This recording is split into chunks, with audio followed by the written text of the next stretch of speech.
Yesterday was the opening ceremony of the 60-day retreat,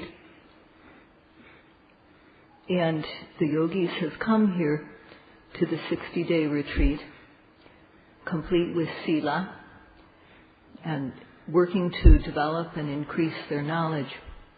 And therefore Sayadaw must respond to these Dhamma relatives by giving the Dhamma, not as though he is dispensing it from on high, but because when others come to him truly wanting the Dhamma, one must in return help them. And so Sayadaw, because people have the desire to practice, Sayadaw has to respond with Dhamma. And for people who, some people may need to have their faith awakened more, so Sayadaw must speak about the Dhamma so as to help the yogis bring their minds around to the Dhamma. If there's no faith and no desire to do the practice, then no work can be accomplished. But when one knows the benefits of the practice, then one should have strong desire to get the benefits that come. And as Sayadaw mentioned yesterday, the Buddha talked about the happiness, the special happiness, sukha visesa, that is gained through the practice, that is many, many times better than the happiness of sense pleasures. So the Buddha himself searched for this happiness, and having found it, he wanted those who relied upon him to also gain it. And therefore he preached with great compassion. The Dhamma that the Buddha preached is not speculative. It's not something that he imagined. It's true Dhamma that he found. It is valid. And whether others like it or not, the Buddha, when he encountered the opportunity to teach, he did so. And similarly, Sayadaw will teach the teaching of the Buddha according to the instructions of the late Most Venerable Mahasi Sayadaw, whether people like it or not. And if the people who are listening follow the instructions precisely with faith, this correct practice will lead to the safe destination. So in 60 days, one is sure to encounter this in a very special way. At the opening ceremony, Sayadaw spoke about 3 kinds of punya, or meritorious deed. Dana, or the deed of generosity, Sila, morality, and bhavana, or mental development. Punya is something which purifies one's life, one's existence. When we say that it is something that purifies our life, this means that it elevates one. It lifts one up so that one's life won't be low. Both oneself and others, no one at all likes to be low class, likes to be low level.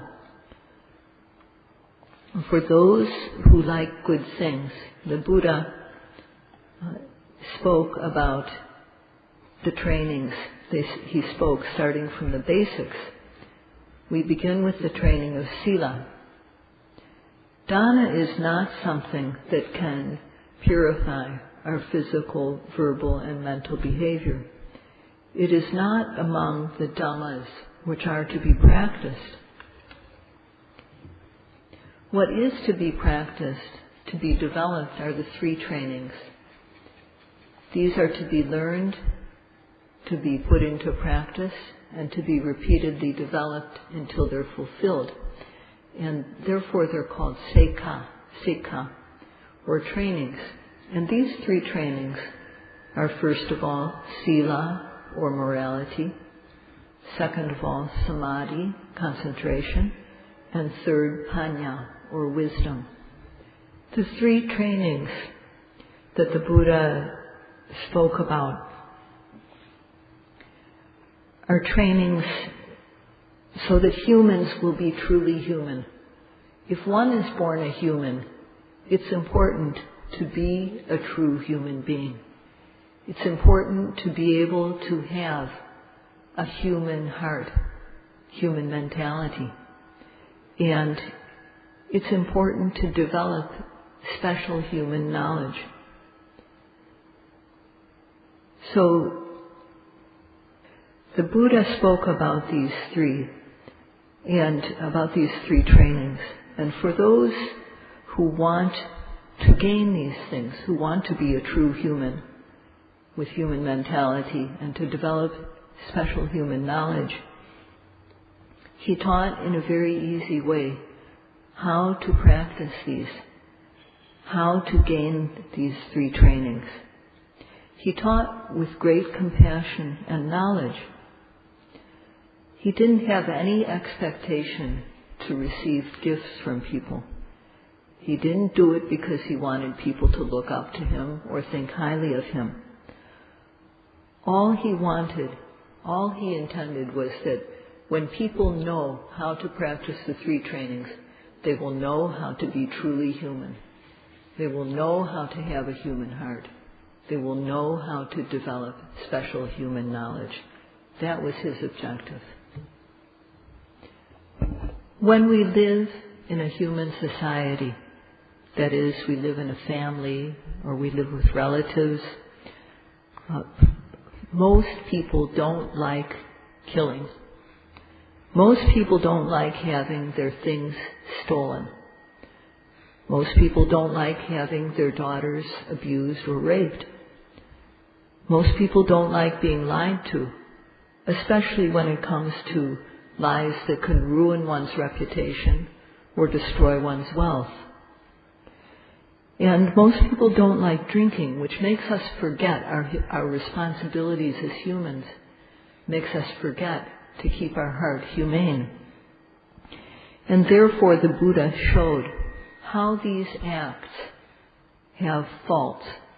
He showed that these acts bring bad results, both in the present lifetime as well as leading to bad future rebirths. If one avoids doing these deeds, then one's life becomes better. So what the Buddha spoke about first was the faults of misdeeds, the problems that arise through committing them, and the advantages that come from avoiding them.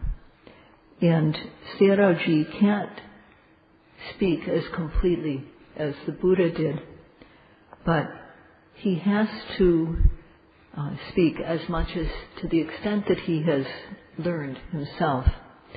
He has to speak in order that these relatives who have come here, Asian relatives, world relatives, relatives throughout samsara, so that people will come here and become related on the basis of Dhamma. Beings who can't live without food or water can continue to survive if they have food and water. So if one eats what is suitable, then one will be in good health. Yeah, but if one eats what is unsuitable for one, then one can damage one's health, or one can even mistakenly eat something poisonous. So knowing this, one who wants to be able to carry out one's own life, be able to do things for oneself, one's family, at one's work, someone who understands this will eat what is suitable and will avoid the unsuitable things. So if we avoid eating what doesn't suit us, then we don't get the bad results involved in eating unsuitable food. And if we eat the food that is suitable for us as well, then we can be healthy. So we get full benefit by both avoiding unsuitable food and by eating what is good for us and suitable. And this is the way that the Buddha instructed people to behave. He pointed out the things that are unsuitable for us to do. He said, don't follow that path. That path leads to suffering. It leads to danger. So he pointed out the path that should be followed. If you follow this, it's good for you. He spoke about the 3 trainings in ways that people of all ages could understand. He spoke according to the level of the listener, so that they could understand, no matter what age they were, how to follow the 3 trainings. First of all, misdeeds are like unsuitable food or like poison. The Buddha pointed this out. They harm us just the way bad food can harm us.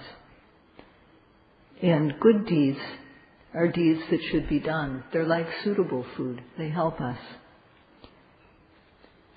So this is the training of Sila, Sila Sikha. And Sayadaw has already mentioned about this. We have to understand how to practice this correctly. And if we understand then about misdeeds, how bad they are, what we should have is the healthy fear and healthy shame regarding doing unwholesome deeds. One should be disgusted by doing them as well as fearful of them in a healthy way. And one should also have the ability to put oneself in other people's place. This ability to understand that I wouldn't like that to be done to me. If that were done to me, I wouldn't be able to bear it. Understanding that others feel the same way. These 2 qualities are the start of having morality, having healthy shame and fear regarding misdeeds, and having the ability to understand how other people feel. When one understands what our basic responsibility is as a human being, and one has shame and fear regarding misdeeds, then one will avoid killing. One will avoid stealing, avoid committing sexual misdeeds, avoid lying. And as one does this, when one looks back upon one's life, one sees how avoiding these actions makes one's behavior beautiful and delightful. One's behavior becomes peaceful. One's life becomes peaceful. And this is human virtue, to have behavior that is like this. So when one has moral shame and moral fear, and therefore avoids doing wrong, harming others, it's not just for oneself. One is not the only one that benefits from avoiding misdeeds. One also is not harming others, and so both sides win when one avoids doing misdeeds. One who behaves like a true human being controls oneself and at the same time protects others. This morality is the basis for concentration and wisdom to be developed, and therefore we must first learn about Sila, morality. The word Sikha, or training, means learning. First of all, one has to learn how to perform the trainings, how to keep Sila, and then one has to have experiential practice. One knows that these acts, misdeeds, are disgusting, and one has to have the courage to avoid them in practice. One has to be brave enough to avoid doing things that harm others. So one needs to develop this type of courage, and then one's Sila, morality, will become well developed. And as one is going along, if one does wrong, if one does something wrong, when one learns that one has done something wrong, one should have the bravery, the courage to correct oneself. Whether one has made a mistake regarding one's monk's rules, or whether it's the rules of a yogi, when one knows one has committed a breach of one's Sila, one has to correct one's mistake, admit the mistake to oneself, go through the process of correcting it, and this requires courage too. This Sila is a teaching which makes our physical and verbal behavior tamed, and it's called sasana. Sasana means a method for taming, for becoming cultivated. And when it is completely developed, then this is called sasana sampatti, or development of the fulfillment of the sasana, fulfillment of this training. So for Sila, morality, to become fully developed, first of all we need careful listening, sadhukang savana. That means one needs to listen respectfully. One needs to listen in order to know what is it that is to be avoided.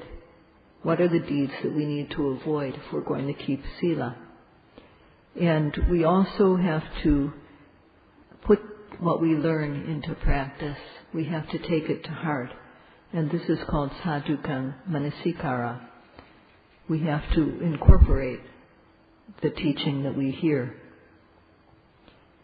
So these two are connected. One can't have one or the other. One has to have both. So in order to know how to be a true human being by keeping Sila, one has to listen to learn what it is that needs to be avoided, and also what is it that needs to be done. And one needs to also take this to heart. One has to take it in and put it into practice. So when listening to this Dhamma about Sila, one shouldn't let one's hands or arms move about. One shouldn't fidget. One shouldn't don't let your mind wander. When Sayadaw looks at the yogis, he thinks some people are not very interested in this topic. In human society, it is very important to know how to be a true human. And one who wants to know how to be truly human, how should one live in order to be truly human? One who wants to know this should listen carefully. If one is scratching here and there, fidgeting, then it looks like such a person doesn't really want to learn about this practice. And on one hand, if someone is trying to give you a gift and you just back up, then the person trying to give the gift may feel something. And so please listen carefully. Among the three trainings, Sila or morality is very important because it's the base. And it's not just needed by Buddhists, but it's important for the whole world. It's needed for everyone in the world. This basic human practice is like a mouth. What is a mouth for? For beings who cannot live without food and water, a mouth is for putting food and water into our bodies. And if we don't have a mouth, we can't put food and water in. Or if our mouth is defective in some way, if it's unhealthy, we may be able to put something in, but not enough, or the food won't be tasty. But when we can eat properly because of having a good mouth, then nourishment, oja, spreads throughout our body, and we have the strength to accomplish what we want to do. So when we don't have a good mouth, we can't get proper nutrition, and one may suffer from being hungry because one doesn't have a big enough mouth to take in food. And one may suffer from disease because of improper nutrition. So one should think about it, and one should understand that people who have weak morality are very prone to giving in to greed, hatred, and delusion. It's very easy for these qualities to come in and just take over one's life. The sila that the monks keep is called Patimokkha. And Patimokkha, in this word, pati means those who observe the basic rules about what to do and not to do, which have been laid down. And in doing what is allowed, one must also avoid doing what is not permitted. And this observation, observing the rules that have been established, brings freedom, mokkha. So this is what the Patimokkha, the monk sila, does. So for one who doesn't keep sila, then sila can't help. Sila is that which makes us a true human. But only if we put it into practice will it make us truly human.